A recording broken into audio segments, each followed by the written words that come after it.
দেশ পৃথিবীর বিভিন্ন প্রান্তরে যে হত্যাযজ্ঞ চলছে, গাজার মাটিতে হোক, মিয়ানমারে হোক, আর কোনো জায়গায় হোক, যত জায়গায় মুসলিম নিধন চলছে, অনাচার সৃষ্টি হয়েছে, সব কিছুর পিছনে আমরা মানুষেরাই দায়ী। এমন কোন মুসলিম উম্মাহের ওপর রব্বুল আলামিন গজব চাপিয়ে দেননি জোরপূর্বক যারা গজবের অধিকারী হয়ে যায়নি। কথাটা মনে হয় বুঝতে পারলেন না। রব্বুল আলামিন ততক্ষণ পর্যন্ত কোনো উম্মাহের ওপর গজব চাপিয়ে দেন না, জুলুম চাপিয়ে দেন না, কোনো জালেম শাসক অত্যাচারীকে চাপিয়ে দেন না, যতক্ষণ পর্যন্ত না তারা ওই জালেম শাসকের হকদার না হচ্ছে। কথা কি বুঝতে পারলেন? তো মানুষ যখন অন্যায়, অনাচার, পাপ কাজ, রাহাজানিতে নিজেকে তার উপযুক্ত করে নেয়, তখন রব্বুল আলামিন তার ওপর থেকে রহমতকে উঠিয়ে নেন, নেয়ামতকে উঠিয়ে নেন, এবং যারা তাদের উপর অত্যাচার করবে এবং রব্বুল আলামিনের গজব নেমে আসে। আপনি এখন মনে করছেন যে ইরান ইসরায়েল যুদ্ধ শুরু হয়েছে, এই জন্য বাংলাদেশে তেলের অভাব। এটা আপনি দেখতে পাচ্ছেন। আরও যে বিভিন্ন দেশে অত্যাচার চলছে মুসলমানদের উপর, আপনি মনে করছেন যে মুসলিম শাসকেরা লড়াই করছে না, এই জন্য তাদের উপর গজব নেমে এসেছে। না, এটা নয়। তার আগের সবচেয়ে বড় কারণ হলো আপনারা নিজেরা, সাধারণ জনগণেরা এমন নাফরমান হয়ে গেছেন যে রব্বুল আলামিন আপনাদেরকে অসুবিধায় বা গজবে রেখেছেন, অত্যাচারী শাসকের অধীনস্থ করে দিয়েছেন আপনার পাপের কারণে। আর আপনি এখন বিপদে পড়ে আছেন আপনার পাপের কারণে, কিন্তু এই বিপদে পড়ার ওসিলা করে দিয়েছে ওই যুদ্ধটাকে। কথাটা কি বুঝতে পারলেন? মানে এটা আমার আপনার পাপের কারণে, এটা নতুন নয়, এটা আজকের পৃথিবীতে নতুন নয়। এর আগেও রব্বুল আলামিন যারা পাপ কাজে লিপ্ত হয়েছে এবং পাপ কাজে লিপ্ত হয়ে ফিরে আসেনি, পাপে লিপ্ত হতে হতে একদম চূড়ান্ত পর্যায়ে চলে গেছে, তখন রব্বুল আলামিন ওই কওমকে ধ্বংস করে দিয়েছেন। কিন্তু উম্মতে মুহাম্মাদের উপর রব্বুল আলামিনের এক বিশেষ রহমত যে তিনি কখনো উম্মতে মুহাম্মাদিকে ধ্বংস করবেন না। যেমন যাদেরকে ধ্বংস করা হয়েছে, রব্বুল আলামিন লূত আলাইহিস সালাতু ওয়াস সালামের কওমকে ধ্বংস করে দিলেন। কি কারণে? লূত আলাইহিস সালাতু ওয়াস সালামের কওমকেও লূত আলাইহিস সালাতু ওয়াস সালাম সতর্ক করেছিলেন, দাওয়াত দিয়েছিলেন, কিন্তু তারা রব্বুল আলামিনের দাওয়াতে সাড়া প্রদান করেনি। রব্বুল আলামিন কুরআনুল কারীমে বলছেন, ইন্নাকুম লাতাতুনা রিজাল, তোমরা তোমাদের পুরুষদের কাছে যেতে, সমকামিতা করতে, ওয়া তাকতাউনাস সাবিল, এবং তোমরা রাস্তাঘাটে ছিনতাই করতে, চুরি ডাকাতি করতে, ওয়া তাতুনা ফি নাজিকুমুল মুনকার, এবং তোমরা একত্রে পতিতালয়ে জমা হয়ে জেনায় লিপ্ত হতে। যখন তারা এরকম ভয়ঙ্কর ফাসাদ পৃথিবীতে সৃষ্টি করেছিল এবং ফিরে আসেনি, দায়ের দাওয়াতকে গ্রহণ করেনি, তখন রব্বুল আলামিন তাদের ওপর পাথরের বৃষ্টি বর্ষণ করেছেন। হিজারাতাম মিন তিন, ফেরেশতারা তাদের উপরে এমন পাথরের বৃষ্টি বর্ষণ করেছে যে তারা ওই পাথরের বৃষ্টিতে ওই জায়গায় যে যেভাবে ছিল ওইভাবে মরে গেছে, ওইভাবে আছে। আল্লাহ রব্বুল আলামিন আপনারা জানেন যে ফেরাউনকেও ধ্বংস করে দিয়েছেন। ফেরাউনকে রব্বুল আলামিন সরাসরি ধ্বংস করেননি, তাকেও রব্বুল আলামিন সুযোগ দিয়েছেন। মুসা আলাইহিস সালাতু ওয়াস সালাম, হারুন আলাইহিস সালাতু ওয়াস সালাম তাকে সতর্ক করার জন্য, তার কওমকে দ্বীনের দিকে আহ্বান করার জন্য বারবার গেছেন। উত্তরে ফেরাউন বলেছেন, সাহিরুন আও মাজনুন, তুমি পাগল হয়ে গেছো, তুমি জাদুকর। এবং ফেরাউনের সম্প্রদায় মুসা আলাইহিস সালাতু ওয়াস সালাম এবং বানু ইসরাইলের যারা পুরুষ সন্তান ছিল তাদেরকে জবাই করেছে। যখন অত্যাচার চরম পর্যায়ে চলে গেছে এবং যে দুই একজন দায়ী ছিল, ভালো মানুষ ছিল, যারা দাওয়াতি কাজ করতো, তাদেরকেও যখন হত্যা করার জন্য ফেরাউন ধাওয়া করেছে, তখন রব্বুল আলামিন তাদেরকে পাকড়াও করেছেন। ফাআখাযনাহু ওয়া জুনুদাহু ফানাবাযনাহুম ফিল ইয়াম্মি ওয়া হুয়া মুলিম, তখন আমি তাদেরকে পাকড়াও করেছি, সমুদ্রে নিক্ষেপ করেছি, ডুবিয়ে মেরেছি, অপমানদায়ক মৃত্যুবরণ করিয়েছি। ঠিক তেমনইভাবে সামুদ জাতীয় এই পৃথিবীতে এসেছে, তাদেরকে সতর্ক করার জন্য সালেহ আলাইহিস সালাতু ওয়াস সালাম এসেছেন, কিন্তু তারা সালেহ আলাইহিস সালাতু ওয়াস সালামের দাওয়াতে সাড়া দেয়নি। তারা নিজেদেরকে শক্তিশালী ক্ষমতাধর মনে করেছিল। রব্বুল আলামিন কুরআনুল কারীমে বলছেন, ওয়াতানহিতুনা মিনাল জিবালি বুয়ুতান ফারিহিন, তারা পাহাড়কে কেটে কেটে, পাথরের পাহাড় কেটে কেটে বাড়ি নির্মাণ করত। ওরা কোনোদিন মনেই করেনি যে ওদেরকে কোনো গজব, কোনো বিপদ পরাস্ত করতে পারে। কিন্তু যখন জুলুম শেষ পর্যায়ে চলে গেছে, অন্যায়, তখন রব্বুল আলামিন তাদের উপর এমন গজব নাজিল করেছেন যে তাদেরকে সমূলে ধ্বংস করে দিয়েছেন। কওমে নূহ আলাইহিস সালাতু ওয়াস সালাম তাদেরকে সকাল সন্ধ্যা আহ্বান করেছেন রব্বুল আলামিনের দিকে। কুরআনুল কারীম রব্বুল আলামিন বলছেন, ওয়া ইন্নী কুল্লামা দাআউতুহুম লিতাগফিরা লাহুম, যখনই আমি আমার সম্প্রদায়কে আহ্বান করেছি যে তোমরা যা করেছো, যা পাপ কাজ করেছো, অন্যায় করেছো, তোমরা একটু রব্বুল আলামিনের কাছে ফিরে আসো, তওবা করো, ক্ষমা চাও, রব্বুল আলামিন তোমাদের পাপকে ক্ষমা করে দিবেন। জাআলু আসাবিআহুম ফি আযানিহিম, যখনই আমি তাদেরকে হকের দিকে আহ্বান করেছি, তারা আমার কথায় কর্ণপাত করেনি, কানে আঙ্গুল দিয়েছে, নূহ আলাইহিস সালাতু ওয়াস সালামের কথা থেকে ফিরে দূরে চলে গেছে। ওয়াস্তাগশাউ সিয়াবাহুম, কাপড় দিয়ে ওদের মুখগুলোকে ঢেকে নিয়েছে, তাও নূহ আলাইহিস সালাতু ওয়াস সালামের কথা তারা শ্রবণ করেনি। ওয়াসার ওয়াস্তাকবারু ইস্তিকবারা, এবং তারা একগুঁয়ে হয়ে নূহ আলাইহিস সালাতু ওয়াস সালামকে বাদ দিয়ে অহংকারে, তাকাব্বুরে লিপ্ত হয়েছে।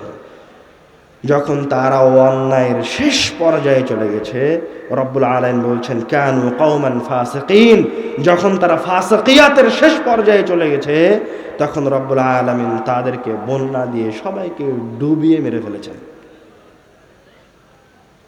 এইভাবে রব্বুল আলামিন আদ জাতীয় যখন রব্বুল আলামিনের আহ্বানে সাড়া দেয়নি, হুদ আলাইহিস সালাতু ওয়াস সালামের কথা শ্রবণ করেনি, তখন তাদেরকেও রব্বুল আলামিন ধ্বংস করে দিয়েছেন। তারাও কখনো ভাবেনি, কল্পনা করেনি যে তাদেরকে কোনো বিপদ, তাদেরকে কোনো ফিতনা গ্রাস করে ধ্বংস করে দিতে পারে। তারাও মনে করেছিল যে আমরা পরাক্রমশালী, ক্ষমতাধর। তারা বিশাল বিশাল অট্টালিকা নির্মাণ করত, এত বড় অট্টালিকা নির্মাণ করত যে রব্বুল আলামিন তাদের কথা বলছেন, ওয়াতাত্তাখিযুনা মাসানিআ লাআল্লাকুম তাখলুদুন, যে তারা মনে করত যে তারা হয়তোবা এই পৃথিবীতে চিরস্থায়ীভাবে বসবাস করবে, আর কোনোদিন মারা যাবে না। রব্বুল আলামিন আর এক আয়াতে বলছেন, আল্লাতী লাম ইউখলাক মিসলুহা ফিল বিলাদ, তারা এত বড় বড় অট্টালিকা বানিয়েছিল, এরকম বড় প্রাসাদ, অট্টালিকা আর কোনোদিন কেউ বানায়নি। রব্বুল আলামিন তাদের উপরেও গজব অবতীর্ণ করেছেন। টানা 7 দিন 8 রাত যাবৎ চলতে থেকেছে রব্বুল আলামিনের গজব, একদম ধূলিসাৎ করে মাটির সাথে মিশিয়ে দিয়েছেন। তেমনইভাবে শুআয়ব আলাইহিস সালাতু ওয়াস সালামের কওম মাদায়েনবাসীর উপর রব্বুল আলামিনের গজব নাজিল হয়েছে, তাদের ফিতনা ফাসাদের কারণে, সমাজে বিশৃঙ্খলা সৃষ্টি করার কারণে। রব্বুল আলামিন কোনোদিন কাউকে, কোনো কওমকে ততক্ষণ পর্যন্ত পাকড়াও করেন না, তাদের উপর ততক্ষণ পর্যন্ত জুলুম নামিয়ে দেন না, গজব নামিয়ে দেন না, জুলুম নয়, ততক্ষণ পর্যন্ত গজব নামিয়ে দেন না, অত্যাচারী শাসক দেন না, যতক্ষণ না ওই অঞ্চলের মানুষ, ওই এলাকার মানুষ নিজেরা নাফরমান না হচ্ছে। রব্বুল আলামিন সূরা আনকাবুতের 29 নম্বর আয়াতে বলছেন, ফাকুল্লান আখাযনা বিযামবিহি, আমি তাদের প্রত্যেককেই তাদের পাপের কারণে পাকড়াও করেছি। কাউকে রব্বুল আলামিন বিনা কারণে পাকড়াও করেনি।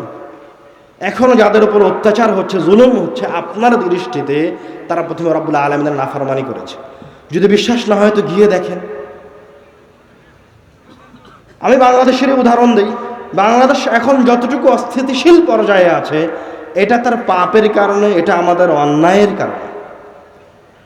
এই যে যতগুলি কওমের অন্যায়ের কথা আমি এখন পর্যন্ত বললাম, তার কোন অন্যায়ের মাঝে আমরা লিপ্ত হইনি?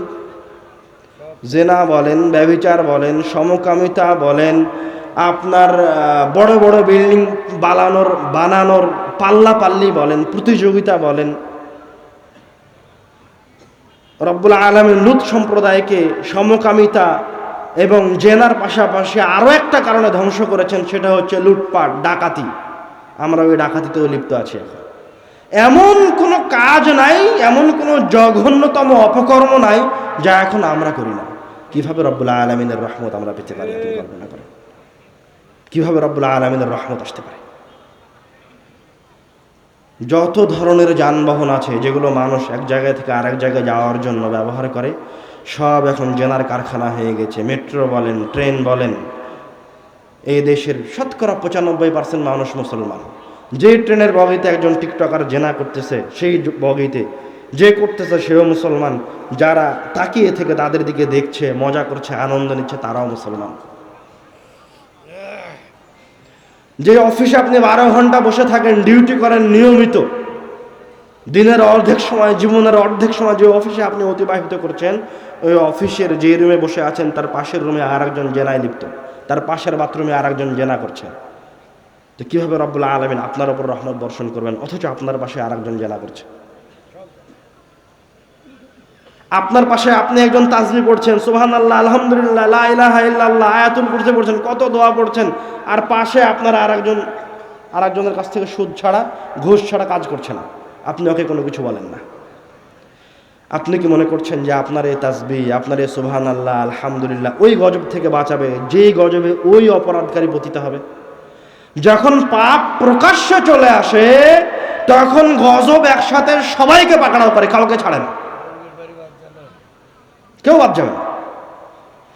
আপনি যদি নিজেকে রক্ষা করতে চান যে ওই গজবে আমি যেন না পড়ি, তাহলে যে আপনার সামনে পাপ কাজে লিপ্ত আছে তাকে বাধা দেন।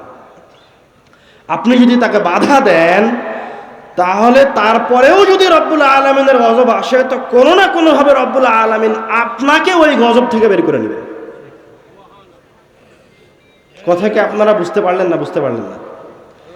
মানে আপনি যতই তাসবিহ তাহলিল করেন না কেন, আর একজনকে আন্নাহি ওয়া আনিল মুনকার এটা যদি আপনার ভিতর থেকে উঠে যায়, আপনি যদি ট্রেনে বসে থেকে আর একজন টিকটকারের জেনা দেখেন, আপনি যদি অফিসে বসে থেকে আর একজন উলঙ্গ মহিলাকে উলঙ্গ হয়ে আসতে আর পাশের রুমে জেনা করতে সহযোগিতা করেন, আপনি যদি আর একজনকে সুদের উপর লেনদেন করতে সহযোগিতা করেন, আপনি যদি সুদি ব্যাংকে চাকরি করেন, আপনি যদি আর একজন রাস্তায় অন্যায় করছে, চাঁদা তুলছে, তার পাশে গিয়ে দাঁড়ান, তাকে বাধা না দেন, তো এদের ওপর, এদের কারণে রব্বুল আলামিন যে গজব অবতীর্ণ করবেন, এদের কারণে এই পৃথিবীতে যা আসবে, যত বিপদ আসবে, সেই বিপদগুলির আপনিও ভোগ করবেন।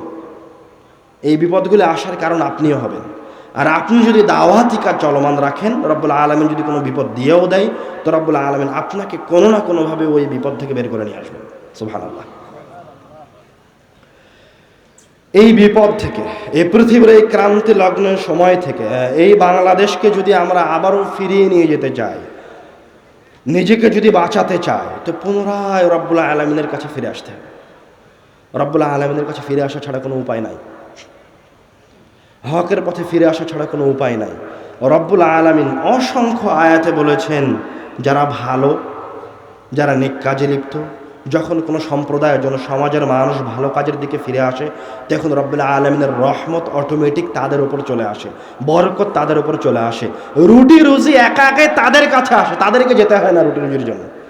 আপনি শুধু রব্বুল আলামিনের, রাসূল সাল্লাল্লাহু আলাইহি ওয়াসাল্লামের দেখানো পথে আসেন, তারপরে রুটি রুজির ব্যবস্থা আপনাকে নয়, রব্বুল আলামিন করে দিবেন। রব্বুল আলামিন কোরআনুল কারীমে বলছেন, ওয়ালাউ আন্না আহলাল কুরা আমানু, যদি কোনো গ্রামবাসী, কোনো জনপদের মানুষ ঈমান আনয়ন করে, ওয়াত্তাকাউ, এবং রব্বুল আলামিনের বিধি নিষেধকে মেনে চলে, লাফাতাহনা আলাইহিম বারাকাতিম মিনাস সামাই ওয়াল আরদ, তাহলে এই মানুষদের উপরে ফাতাহনা আলাইহিম, আসমানের থেকে বরকত নাজিল হওয়ার দরজা সমূহকে উন্মুক্ত করে দেবে। জমিন থেকে তাদের জন্য রুটি রুজির ব্যবস্থাকে, আমার রহমতের ব্যবস্থাকে, আমাদের রহমতের দরজাগুলিকে জমিন থেকে উন্মুক্ত করে দেব। সুবহানাল্লাহ। আর এক আয়াতে রব্বুল আলামিন বলছেন, ওয়াদারাবাল্লাহু মাসালান ক্বরিয়াতান কানাত আমিনাতাম মুতমাইন্নাহ। এমন একটা জনপদ ছিল যারা মুমিন, পরহেজগার, সবাই খুব ভালো মানুষ ছিল। অধিকাংশ মুফাসসিরিনগণ বলছেন এই আয়াতে রব্বুল আলামিন মক্কাবাসীর কথা বলছেন, কুরাইশদের কথা বলছেন। ওই অঞ্চলের মানুষ পরহেজগার ছিল, রব্বুল আলামিনের নাফরমানি করত না। আমিনাতাম মুতমাইন্নাহ, বিনিময়ে রব্বুল আলামিন ওই এলাকাকে, ওই অঞ্চলকে নিরাপদ করে দিয়েছিলেন। মুতমাইন্নাহ, সবাই খুব প্রশান্তিতে বসবাস করত। ইয়াতিহা রিজকুহা রাগাদাম মিন কুল্লি মাকান, অথচ এরকম মরুভূমিতে যেখানে গাছ হওয়ার মতো, শস্য উৎপাদনের মতো কোনো ব্যবস্থা নাই, রুটি রুজির কোনো ব্যবস্থা নাই। ইয়াতিহা রিজকুহা রাগাদাম মিন কুল্লি মাকান, এইরকম একটা জায়গায় রব্বুল আলামিন পৃথিবীর আনাচে কানাচে থেকে তাদের জন্য রিজিকের ব্যবস্থা করে দিতেন। রিজিক তাদের কাছে চলে আসতো, সুবহানাল্লাহ। অথচ রিজিক তাদের অঞ্চলে উৎপাদন হতো না। রব্বুল আলামিন অন্য অন্য জায়গা থেকে নিয়ে এসে তাদের খাবার দাবার এবং তাদের নিরাপত্তার ব্যবস্থা করে দিতেন। নিরাপত্তার ব্যবস্থা কেন বলা হচ্ছে?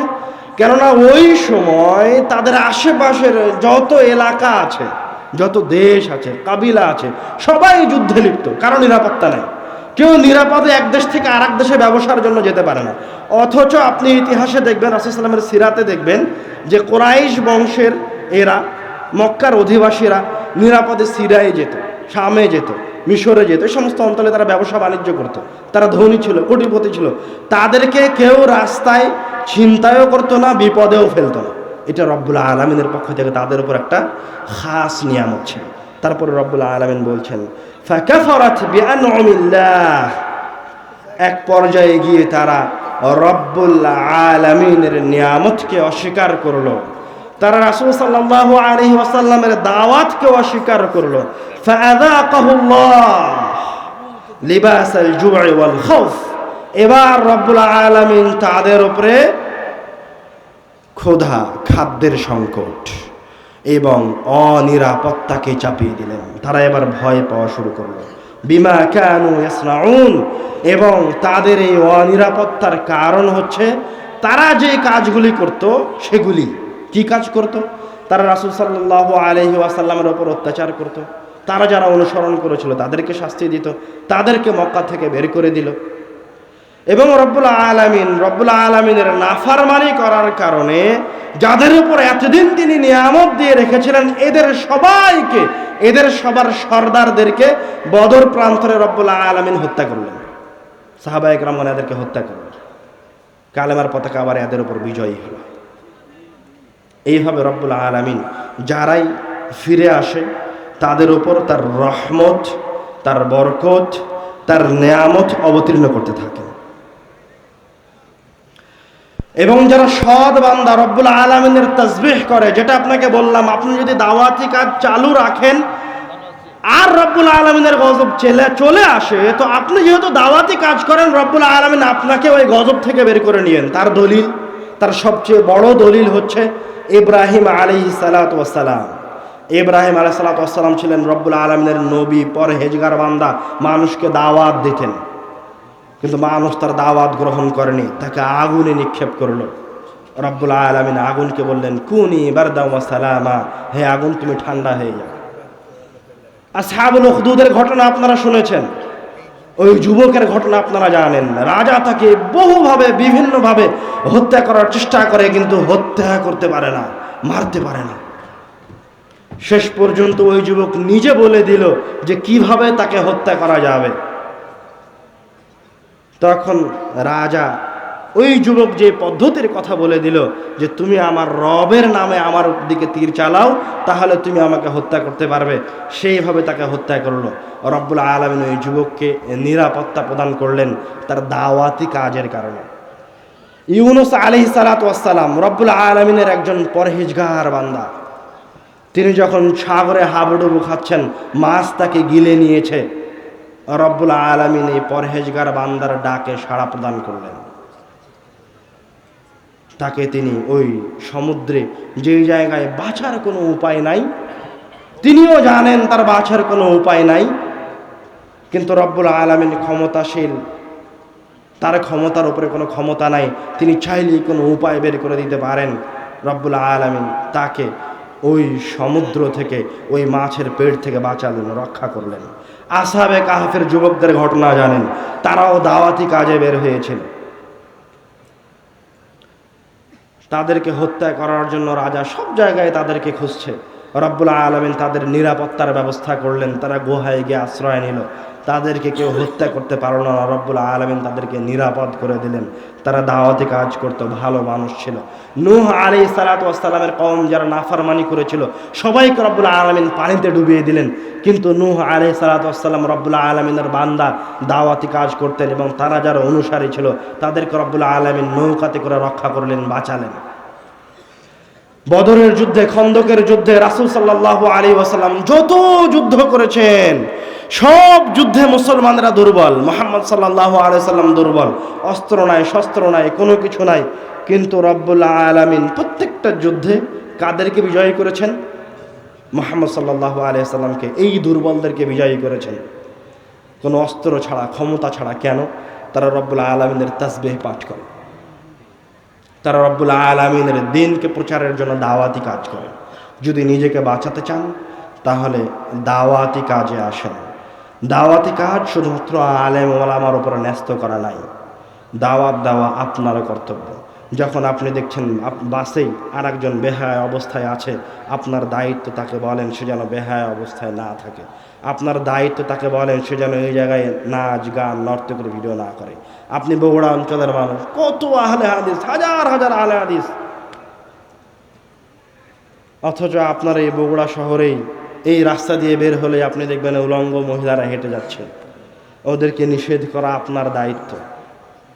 যে হোটেল আপনি পরিচালনা করছেন, এই হোটেলে যেন অন্যায় না হয়, অন্যায়কে রোধ করা আপনার দায়িত্ব। যেই দিন আপনি এই পদ্ধতিকে, এই কাজকে বেছে নেবেন, যেদিন আপনি ভালো হয়ে যাবেন, মানুষ পরহেজগার হয়ে যাবে, তখন দেখবেন অটোমেটিক যত সমস্যা আপনার উপর এসেছিল, সে আজকের তেলের সমস্যা হোক, পেট্রোলের সমস্যা হোক, খাদ্যের সমস্যা হোক, যত সমস্যার আপনি সম্মুখীন হয়েছেন, আপনি ভালো হয়ে যান, সমাজ ভালো হয়ে যাক, দেখুন সব সমস্যা একা একাই উঠে গেছে, আপনাকে উঠাতে হবে না। আপনাকে ব্যারেল ব্যারেল তেল অন্য অন্য দেশ থেকে কিনে নিয়ে আসা লাগবে না, ওটা রব্বুল আলামিন ব্যবস্থা করে দিবেন, সহজ করে দিবেন, কঠিন করে রাখবেন না। আপনি লাইন, হাজার হাজার মানুষ মোটর সাইকেল নিয়ে দাঁড়িয়ে আছে প্রখর রোদের ভিতরে, কত কষ্ট করছে 1 লিটার তেলের জন্য, 200 টাকা তেল দিবে, 200 টাকার বেশি তেল দিবে না। অথচ ওই লোকটা একদিন কোনো একজন মানুষকে গিয়ে বলেনি যে তুমি সালাত আদায় করো, কোনো একদিন কোনো উলঙ্গ মহিলাকে বলেনি যে তুমি একটু পর্দা পুরুষিতা করো, কোনোদিন নিজের সন্তান সন্ততিকে বলেনি তুমি মসজিদ মাদ্রাসায় যাও। তো ওই যেই গজবের সম্মুখীন হয়েছে, যেই বিপদের সম্মুখীন ও নিজে, এখন ওই গজবটা কার জন্য এসেছে? কার কারণে এসেছে? নিজের কারণে এসেছে। ইন্নাল্লাহ লা ইয়াযলিমু মিসকালা যাররাহ, রব্বুল আলামিন কারো উপরে সরিষা সমপরিমাণ জুলুম করেন না। আল্লাহ রাসূল সাল্লাল্লাহু আলাইহি ওয়াসাল্লাম বলেছেন ইন্নাল্লাহ ইয়ারফাউ বিহাদাল কিতাবি আকওয়ামান ওয়া ইয়াদউ বিহি আখারিন, রব্বুল আলামিন এই কিতাবকে দিয়ে একটা জাতিকে সম্মানিত করবেন, আবার এই কিতাবকে দিয়ে একটা জাতিকে অপদস্থ করবেন, তাদের উপর গজবকে চাপিয়ে দিবেন, অধঃপতনের অথল তলে নামিয়ে দিবেন। সেটা কিভাবে? কোরআনুল কারীম। একটা জাতি নিয়ে আছে, ওদেরকে রব্বুল আলামিন সম্মানিত করেছেন। আরো একটা জাতি, ওরাও কোরআনুল কারীম বহন করে, অথচ রব্বুল আলামিন ওদের উপরে নানান ধরনের গজব দিয়ে রেখেছেন। কারণটা কি? এদের কাছে কোরআন আছে, এরা কোরআন পড়ে, এরা কোরআন মানে। আর একটা জাতি, এদের কাছে কোরআন আছে, এরাও জানে যে কোরআনুল কারীম আল্লাহর পক্ষ থেকে এসেছে, এরাও জানে এই কোরআনুল কারীমের প্রত্যেকটা ফরমান রব্বুল আলামিনের আমাকে মানতে হবে, কিন্তু তারপরেও মানে না, অথচ ঘরে ঘরে কোরআন মাজিদ আছে। তখন রব্বুল আলামিন তাদের উপর গজব চাপিয়ে দিয়েছে। এটা রব্বুল আলামিনের সুন্নাত পৃথিবীতে। যতদিন না মানুষ ফিরে আসবে, যতদিন না মানুষ ভালো হবে, ততদিন পর্যন্ত মুক্তির কোনো পথ নাই, মুক্তির কোনো উপায় নাই। আমি আমার কথার শেষের দিকে চলে আসছি, আপনাদের সাথে আমার শেষ পয়েন্ট। দেশ জাতিকে, এই পৃথিবীর মুসলমানদেরকে পুনরায় আবারও ভালো করার জন্য, সৎ পথে ফিরিয়ে নিয়ে আসার জন্য, আবারও পরহেজগার বানানোর জন্য, আবারও যেই খেলাফত প্রতিষ্ঠার কথা আমরা রাত দিন বলি, সেই খেলাফত প্রতিষ্ঠা করার জন্য পুনরায় আমাদেরকে ওই জায়গাতেই ফিরে আসতে হবে যেই জায়গায় রাসূল সাল্লাল্লাহু আলাইহি ওয়াসাল্লাম, যেই জায়গা থেকে সাহাবায়ে কেরামগণ, যেই জায়গা থেকে তাবেঈনে কেরামগণ এবং আমাদের খলিফাগণ শুরু করেছিলেন এবং সফল হয়েছিলেন। আমি আপনি বর্তমান সময়ের মুসলমান যদি সফল হতে চাই তো আবার ওই জায়গায় ফিরে আসতে হবে, ওই পদ্ধতিতেই ফিরে আসতে হবে। রব্বুল আলামিন ওয়াদা করেছেন কোরআনুল কারীমে যে আপনি যদি ফিরে আসেন ওই পদ্ধতিতে, আপনি যদি মুমিন হয়ে যান আর এইভাবে রাসূল সাল্লাল্লাহু আলাইহি ওয়াসাল্লামের অনুসরণ করেন তো রব্বুল আলামিন আপনাকে খেলাফত দান করবেন। সুবহানাল্লাহ, এটা রব্বুল আলামিন ওয়াদা করেছেন। পদ্ধতিটা কি? পদ্ধতি হচ্ছে আপনাকে আবার মসজিদে ফিরে আসতে হবে, মসজিদ দিয়েই শুরু করতে হবে। এই মাহফিল করা হবে না। প্রত্যেক দিন যদি মাহফিল করা হয় আর মসজিদে আবাদ না হয় তো এই মাহফিল সরিষার সমপরিমাণ উপকার করতে পারবে না। যদি মসজিদ আবাদ না হয় আর পুরো বাংলাদেশ মাদ্রাসা দিয়ে ভরপুর হয়ে যায় তবুও ওই মাদ্রাসা কোনো উপকার করতে পারবে না। যদি মসজিদ আবাদ না হয়, বাকি সব জায়গায় দাওয়াতের কাজ চলছে তবুও কাজ হবে না। ওই মসজিদেই ফিরে আসতে হবে, দাওয়াত ওই মসজিদ থেকে শুরু করতে হবে। রব্বুল আলামিন মসজিদকে শুধুমাত্র তার সালাতের জন্য নয়, শুধুমাত্র তার ইবাদতের জন্য নয়, মুসলমানদের জমায়েত হওয়ার শিক্ষা কেন্দ্র করে দিয়েছেন। মুসলমানরা ওই জায়গায় শিখবে, ওই জায়গায় পড়বে। 400 শতাব্দী পর্যন্ত মুসলমানদের কোনো শিক্ষা প্রতিষ্ঠান মসজিদের বাইরে ছিল না। 400 শতাব্দী বোঝেন, মানে রাসূল সাল্লাল্লাহু আলাইহি ওয়াসাল্লামের হিজরত থেকে নিয়ে 400 বছর পর্যন্ত মুসলমানদের শিক্ষা প্রতিষ্ঠান কোথায় ছিল? মসজিদের ভিতরে। এই জন্য মুসলমানদের খেলাফতও ছিল, মুসলমানরা শক্তিশালীও ছিল, মুসলমানদের উপর রব্বুল আলামিনের নেয়ামতও ছিল ভরপুর। যেদিন মুসলমানরা মসজিদ থেকে বের হয়ে এসে মসজিদ ছেড়ে দিয়েছে সেই দিন মুসলমানদের কাছ থেকে সব কিছু চলে গেছে। আপনাকে একটু 2-3 মিনিট একটা পার্থক্য দেখাই যে মসজিদ কি জিনিস, মসজিদের শিক্ষা কি জিনিস, মক্তব কি জিনিস, আর অন্য অন্য প্রতিষ্ঠান কি জিনিস। আপনার সন্তান তো ব্রাকে যায়, কেজি স্কুলে যায়, কলেজে যায়, ইউনিভার্সিটিতে যায়। আপনি নিজেই উত্তর দেন, ওই কলেজের দিকে যাওয়ার কোনো ফজিলত আছে, কোনো নেকি আছে? কথা বলেন। ওই ব্রাকে সন্তান গিয়ে পড়বে, তার কোনো নেকি আছে, কোনো ফজিলত আছে? ওই ঘরের কোনো ফজিলত আছে? কোনো ফজিলত নাই। আর রাসূল সাল্লাল্লাহু আলাইহি ওয়াসাল্লাম বলছেন, মান গাদা আও রাহা ইলাল মসজিদ, কেউ যদি শুধু মসজিদের উদ্দেশ্যে বের হয়, কি করবে মসজিদে গিয়ে সেটা পরের কথা, কি ইবাদত করবে সেটা পরে, শুধু মসজিদের উদ্দেশ্যে সকালে বের হোক, সন্ধ্যায় বের হোক, রাত্রে বের হোক, যখনই বের হোক, শুধু রব্বুল আলামিনের ঘরকে উদ্দেশ্য করে বের হয়েছে, আ'আদাল্লাহু লাহু নুজুলান ফিল জান্নাহ, রব্বুল আলামিন ওই বান্দার জন্য জান্নাতে অভ্যর্থনার ব্যবস্থা করেছেন। সুবহানাল্লাহ, খাবার দাবারের ব্যবস্থা করেছেন। এখন আপনার সন্তান প্রত্যেক দিন মসজিদকে বাদ দিয়ে ব্রাকে যায়, কেজি স্কুলে যায়, তো ওই জায়গায় কি রব্বুল আলামিন কোনো ফজিলত রেখেছেন? রাখেননি। আপনার সন্তান মসজিদকে ছেড়ে দিয়ে কেজি স্কুলে শিক্ষার জন্য যায়, কেজি স্কুলে শিক্ষার কি রব্বুল আলামিন কোনো ফজিলত রেখেছেন? রাখেননি, কিন্তু মসজিদে রেখেছেন। রাসূল সাল্লাল্লাহু আলাইহি ওয়াসাল্লাম বলেছেন, মান গাদা ইলাল মসজিদ লা ইরিদু ইল্লা আন ইয়াতাআল্লামা খায়রান আও ইউআল্লিমা, যেই ব্যক্তি মসজিদের দিকে গেল শুধুমাত্র এই নিয়তে, এই উদ্দেশ্যে যে মসজিদে গিয়ে সে কিছু শিখবে অথবা আরেকজনকে কোনো কিছু শিখাবে, তো এই নিয়ত করে যে মসজিদে গেছে শিখা অথবা শিখানোর উদ্দেশ্যে, তার এই বের হওয়ার বিনিময়ে রব্বুল আলামিন তার জন্য একটা উমরা অথবা একটা হজের নেকি দিয়ে দিয়েছেন। সুবহানাল্লাহ। এখন বলেন 14 বছর কিয়ামত পর্যন্ত, মরা পর্যন্ত যদি আপনি কলেজ, ইউনিভার্সিটি আর বেরাকে আর প্রাইমারিতে যান তো তার এক নেকি হবে? হবে না। তো ওই জায়গায় কে নিয়ে যায়? মসজিদে কেন যেতে পারেন না? শয়তান নিয়ে যায়। আমি আপনি সবাই শয়তানের তাবেদারি করি, সজ্ঞানে হোক অথবা অজান্তে হোক, কিন্তু শয়তানের তাবেদারি করি।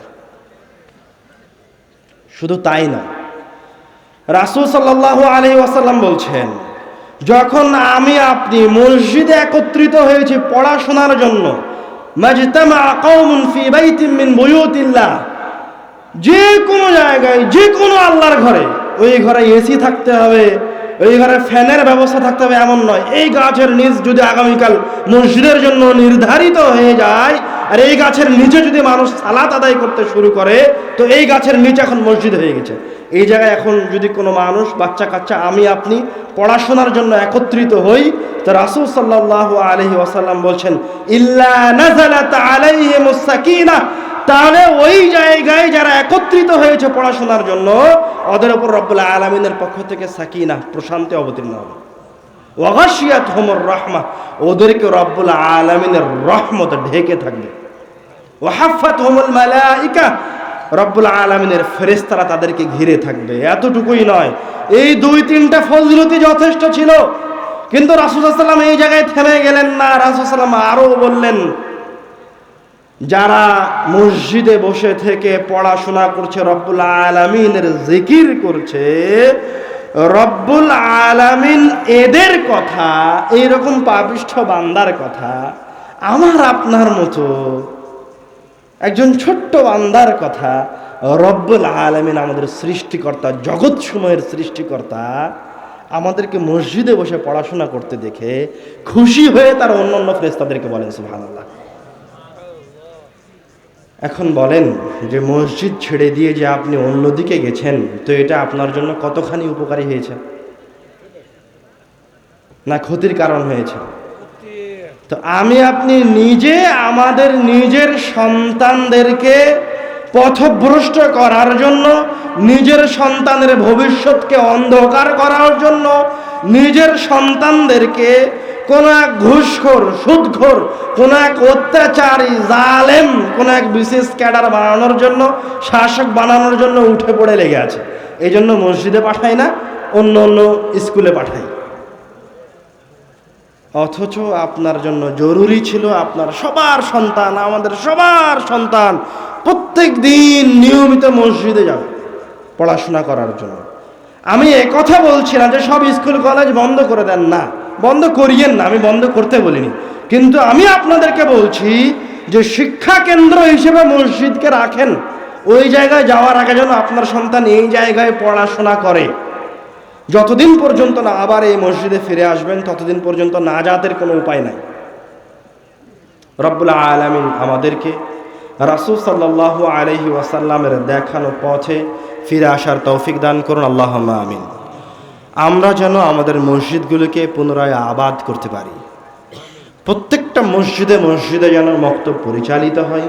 আমাদের সকলের প্রত্যেকটা সন্তান যেন মসজিদে উপস্থিত হয়ে সেখান থেকে শিক্ষা অর্জন করতে পারে এবং এক সুন্দর ভবিষ্যৎকে গড়ে তুলতে পারে। রব্বুল আলামিন আমাদেরকে সেই তৌফিক দান করুন, আল্লাহুম্মা আমিন। ওয়া আখিরু দাওয়ানা আলহামদুলিল্লাহি রাব্বিল আলামিন।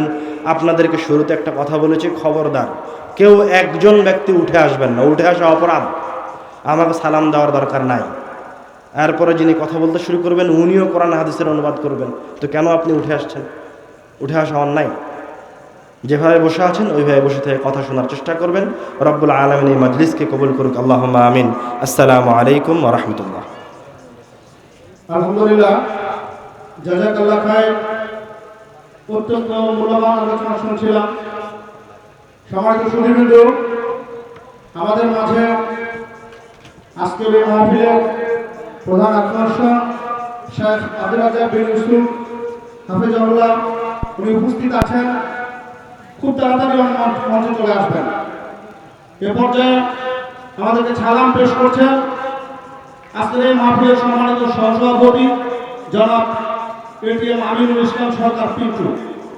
আমি তাকে সালাম দেওয়ার জন্য বিনীত আহ্বান করছি।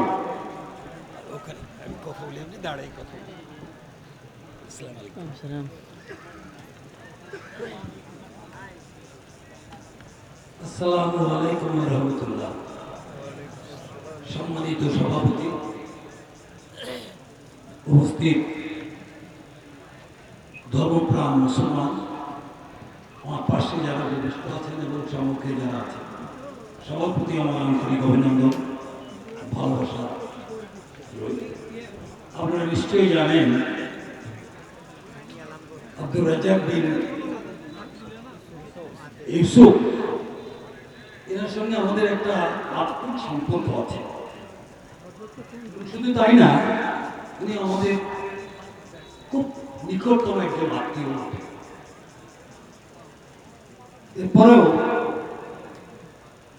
আমরা তারই একটা হকিকত বলেন আর অনুসারী বলেন, আমরা সেই আলে আদিস সম্প্রদায়ের একজন অনুসারী হিসাবে তাকে অত্যন্ত শ্রদ্ধার সাথে আমরা স্মরণ করি। আপনারা নিশ্চয়ই জানেন, এরপরে আরেকটা কথা যেটা বলতে আমি কোনো কথা বলবো না, কারণ সময় নষ্ট করতে চাই না। আপনারা যে মূল্যবান সময় যার জন্য অপেক্ষা করছেন, উনি একটু পরেই আসবেন। আমার সাথে কথা হলো, আমার বাসায় আছেন উনি। আজকে এই মাঠে আমার মনে হয় ইসলামিক জলসা এই আমার প্রথম আমি আসলাম, যেখানে একটু কথা বলার সুযোগ পেলাম। এই কারণে আমার সহকর্মী যারা, আমার সহযোদ্ধা যারা এই কলেজ কর্তৃপক্ষ যারা কলেজ করেছে, এই আমি কলেজের প্রতিষ্ঠাতা হিসাবে আমার সাথে আর কেউ এখানে আর নেই, অধিকাংশই মারা গেছে। আমি গার্লস স্কুল 71 সালে করেছি, আর এইটা করেছি 1972 সাল। তখন একটা স্যাসার দ্বারা উপর টিনের শেড, প্রত্যেকটা লোক অত্যন্ত আন্তরিকতার সাথে জমি দান করে এই প্রতিষ্ঠানটাকে তিন করে একটা জায়গায় নিয়ে আসছে। ওদের আমি মনে করি আজকে আমার এটাই বড় সাফল্য যে আমি সেই মাঠে দাঁড়িয়ে একমাত্র ব্যক্তি। কারণ এখন পাইকার বলেন, এগুলা হাসনাপাড়ার লোক বলেন, এগুলো কাজিরা বলেন, এগুলো অন্যান্য যারা লোকজন আছেন, সবাই যারা সহযোগিতা করছে, তাদের সবাই আমাদের সমসাময়িক অথবা আমাদের বয়সে প্রবীণ এরকম লোক সবাই কিন্তু মারা গেছে। আগামী দিনে আমরাও চলে যাবো, আপনারাও চলে যাবেন। আমাদের বয়স কিন্তু একটা জায়গা পর্যন্ত চলে আসছে, আমরা আস্তে আস্তে শেষের দিকে যাচ্ছি। এবং এই অবস্থায় আপনাদের কাছে দোয়া চাওয়া ছাড়া আমার অন্য কোনো কিছু বলার নেই, কারণ ইসলামিক দৃষ্টিকোণ থেকে আমার বলার মতো সক্ষমতা নেই। তাই আপনাদের কাছে দোয়া চেয়ে এবং আপনাদের আজকের এই মাহফিল